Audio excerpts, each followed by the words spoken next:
আজ দুপুর ১:১টার দিকে বৈষম্য বিরোধী ছাত্র আন্দোলনের মার্চ ফর জাস্টিস পালনের লক্ষ্যে বুয়েট, ঢাবিসহ বিভিন্ন বিশ্ববিদ্যালয়ের শিক্ষার্থীরা জড়ো হয়ে হাইকোর্টের দিকে যাত্রা শুরু করে। এ সময় আইন শৃঙ্খলা রক্ষাকারী বাহিনী মৎস্য ভবনের সামনে থেকে ২ জন বিক্ষোভকারীকে আটক করে নিয়ে যেতে চাইলে বাধা দেয় আইনজীবীরা। পরে আইনজীবীদের বাধার মুখে দুজনকে ছেড়ে দেওয়া হয়। ভাই উনি অ্যাসিস্ট্যান্ট পুলিশ কমিশনার, উনি আপনাকে বলতে ছাড়া দেবে, আর এর উপর বড় কথা নাই। তাহলে এখন আপনার বের হবেন, আপনার কোথায় যাবেন? যাবেন কোথায় আপনি?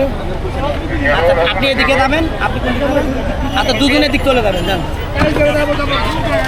কোনো কথা বলবেন না।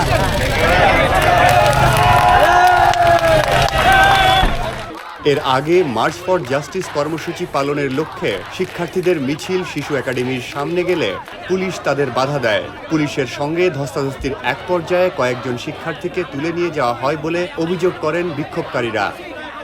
এর প্রতিবাদে দোয়েল চত্বরে শিক্ষার্থীরা অবস্থান করেন। পরে তাদের সঙ্গে এসে যোগ দেন ঢাবির সাদা দলের শিক্ষকরা।